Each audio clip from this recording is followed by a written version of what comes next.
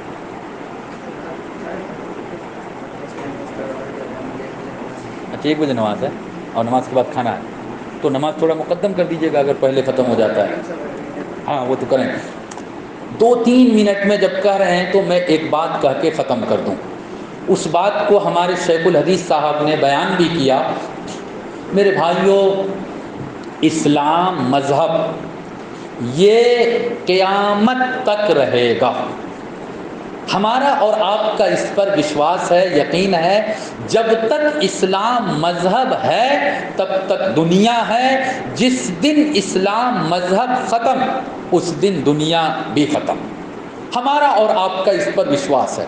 لیکن اس کے ساتھ ساتھ حالات بھی آئیں گے، پریشانیاں بھی آئیں گی، مصیبتیں بھی آئیں گی۔ قرآن کریم نے بیان کیا، ام حسبتم ان تدخلوا الجنہ ولما یاتکم مثل الذین خلوا من قبلکم مستهم البأساء والضراء وزلزلوا حتى یقول الرسول والذین آمنوا معه متى نصر اللہ۔ اے مسلمانوں، اے ایمان والو، تم کیا سوچتے ہو کہ آسانی سے جنت میں چلے جاؤ گے؟ جنت میں جانا آسان سمجھتے ہو؟ نہیں، جنت میں اگر جانے کی تم خواہش رکھتے ہو تو تم پر پریشانیاں آئیں گی، تم پر مصیبتیں آئیں گی، تم کو امتحان میں ڈالا جائے گا، تمہارا امتحان لیا جائے گا، تم کو آزمائش سے گزرنا پڑے گا۔ یہاں تک کہ پہلے زمانے کے جو رسول اور نبی تھے ان پر، ان کی امت پر اتنی پریشانی، اتنی مصیبت آئی، تفصیل کا موقع نہیں۔ حضرت زکریہ علیہ السلام کا نام آپ لوگوں نے سنا ہوگا۔ حضرت زکریہ علیہ السلام کون تھے؟ یہ جو کرسچن ہے دنیا کی سب سے بڑی آبادی، عیسیٰ علیہ السلام، عیسیٰ علیہ السلام کی ماں حضرت مریم، مریم کے خالو تھے حضرت زکریہ، مریم کی خالہ کا ہسبینڈ حضرت زکریہ علیہ السلام، اللہ کے برگزیدہ نبی پیغمبر، قرآن کریم میں ان کا نام بھی آیا۔ تو حضرت زکریہ علیہ السلام کو ان کے زمانے کے لوگوں نے، ان کی قوم نے پکڑا، اور پکڑ کر لکڑی چیرنے والا جو آری ہوتا ہے، آرا جو ہوتا ہے جس سے لکڑی پھاڑتے ہیں، کیا کہتے ہیں اس کو بھائی؟ کرت۔ ہاں، تو یہ جو کرت ہوتا ہے، آرا ہوتا ہے، حضرت زکریہ علیہ السلام کو بیچ سے بالکل چیر دیا گیا، پھاڑ دیا گیا۔ حتی یقول الرسول والذین آمنوا معہ، رسول نے بھی کہا، جن کا ایمان تو بڑا مضبوط ہوتا ہے، جن کے ایمان کے سامنے ہمارے اور ایمان میں کوئی پاور، کوئی شکتی اور طاقت نہیں، اتنے مضبوط ایمان والے اور ان کے ساتھ رہنے والے ان کے ساتھیوں نے کہا، اے اللہ اتنی مصیبت، اے اللہ اتنی پریشانی، اے اللہ اتنی بڑی آفت، متی نصر اللہ، اللہ آپ کی مدد کب آئے گی؟ اے اللہ آپ کا جانب سے ہیلپ کب آئے گا؟ آپ کی نصرت کب آئے گی؟ ہماری پریشانیاں کب ختم ہوگی؟ ہندوستان کے مسلمانوں، تاریخ کو پڑھو، قرآن کو پڑھو، اور قرآن کو سمجھ کر پڑھنے کی کوشش کرو، اللہ کے واسطے قرآن کو سمجھنے کی کوشش کرو۔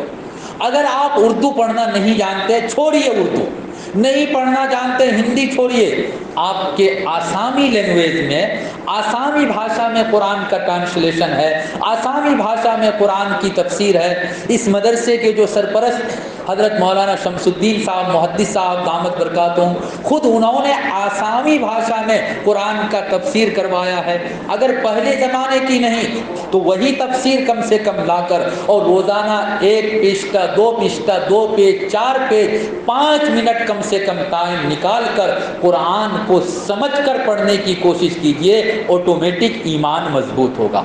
یہ جو اذان کے اوپر پابندی، اللہ کے رسول صلی اللہ علیہ وسلم کی شان میں گستاخی، یا اور جو اس طرح کی باتیں آتی ہے، اچھا اللہ کو حاضر ناظر سمجھ کر ایک بات مجھے ذہن میں آئی، یاد آئی، میں بیان کر کے اپنی بات ختم کر دوں۔ نبی کی شان میں گستاخی کو کون مسلمان برداشت کرے گا؟ کوئی نہیں کرے گا۔ ماں عائشہ رضی اللہ تعالیٰ عنہ کی شان میں گستاخی کوئی بھی برداشت نہیں کر سکتا۔ لیکن کیا اس کا حل اور اس کا مطلب، اس سمسیا کا سمادھان یہی ہے کہ ہم نعرہ تکبیر کہتے ہوئے روڈ پر چلے جائیں، جمعہ کی نماز سے نکلے نعرہ تکبیر اللہ اکبر، نعرہ رسالت یا رسول اللہ لگا لیں، اور نبی کے شان میں جو گستاخی ہوئی ہے اس کا بدلہ مل گیا؟ میرے بھائیوں، یہ تو بیوقوفی اور حماقت کا کام ہے۔ یہ جو لوگ جلوس نکالتے ہیں، یہ کوئی عقل مندی کی بات نہیں ہے۔ اللہ تعالیٰ ان لوگوں کو صحیح سمجھ دے۔ ایک شاعر تھا، بہترین شاعر، پاکستان میں رہا کرتا تھا، بعض لوگوں نے کہا حیدرآباد کے نواب کے زمانے کا ایک شاعر تھا جن کا نام اختر شیرانی تھا۔ اور جو شاعر لوگ، کوی لوگ ہوتے ہیں، گائک لوگ ہوتے ہیں، سنگر لوگ ہوتے ہیں، وہ تھوڑا زیادہ ہی لیتا ہے، مطلب ڈرنک تھوڑا زیادہ کرتے ہیں وہ لوگ۔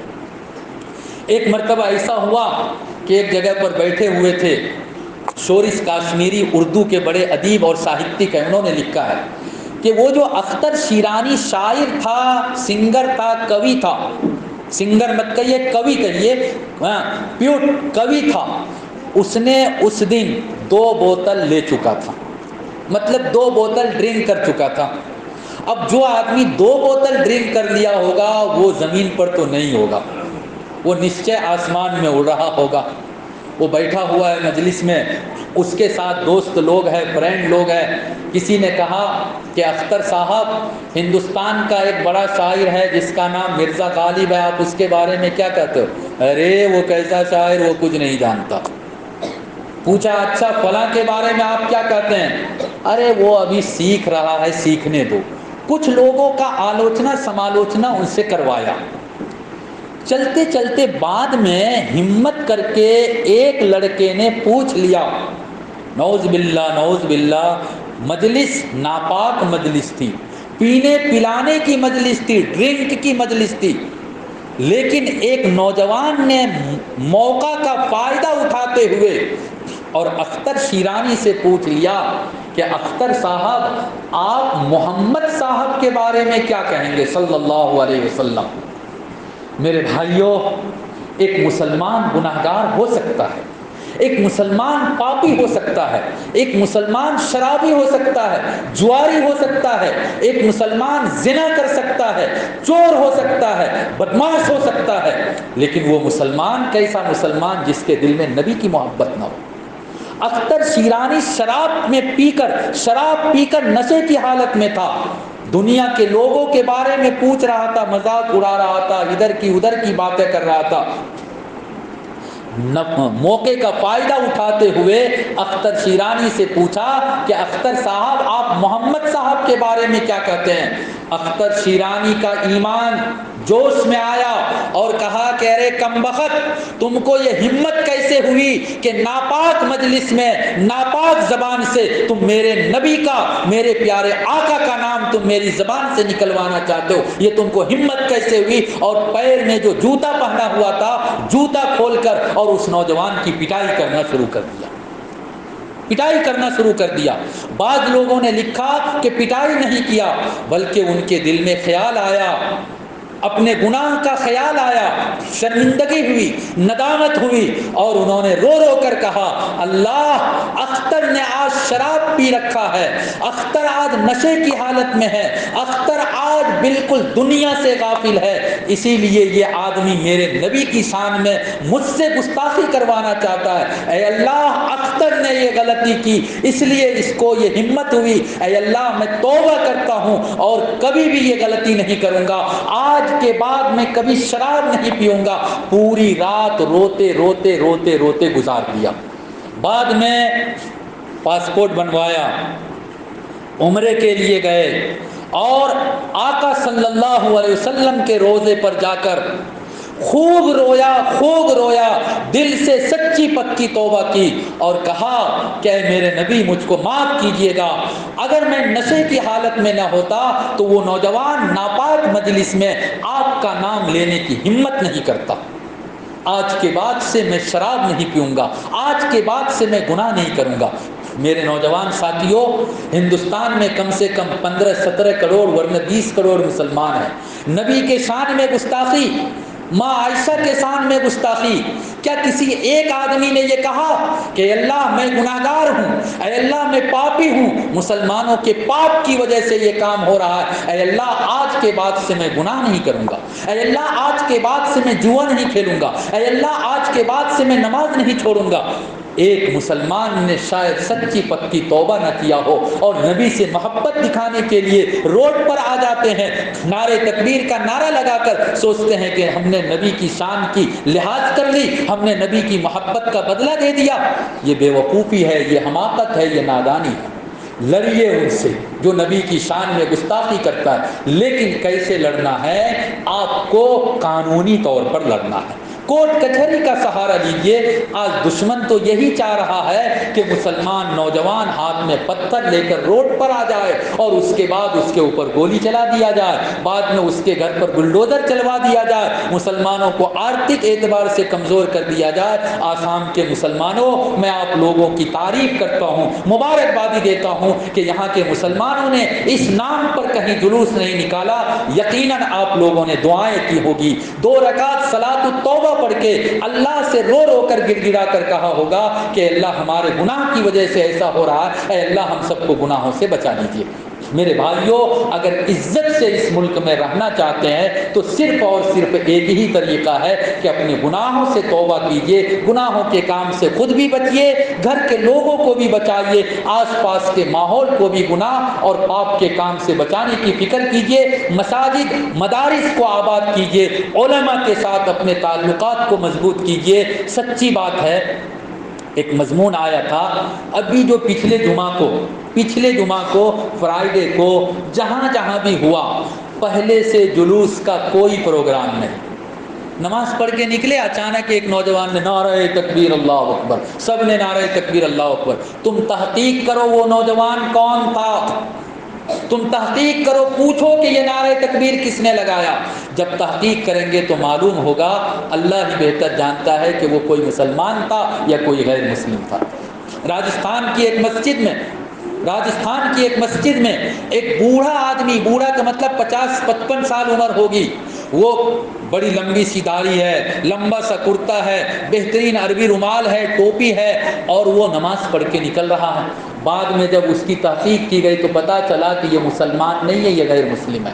کہیں ایسا تو نہیں کہ مسلمانوں کو روڈ پر لانے کے لیے ہماری مسجد میں اچانک کوئی غیر مسلم آ جاتا ہے اور وہ ایک مرتبہ نعرہ تکبیر اللہ اکبر کہا، گورو کا گوشت کھا کر ہم لوگوں کا خون بھی گرم، ایک نعرہ تکبیر پر 1000 نعرہ تکبیر کا نعرہ لگنا شروع ہو جاتا ہے۔ کسی ایک غیر مسلم نے ایک پتھر چلا دیا، اس کو دیکھ کے کسی مسلمان نے بھی پتھر چلانا شروع کر دیا۔ میرے نوجوانوں، اپنے جذبات کو کنٹرول میں رکھو، اللہ کے واسطے بڑی ہوشیاری کے ساتھ، بڑی حکمت کے ساتھ، عقل مندی کے ساتھ اس ملک میں رہنے کے لیے آپ کو حکمت عملی، آپ کو اس کے لیے مستقل طریقہ سوچنا پڑے گا، اور عقل مندی کے ساتھ رہیں گے تبھی عزت ملے گی، ورنہ نہیں ملے گی۔ اللہ عمل کی توفیق عطا فرمائے۔ وآخر دعوانا الحمد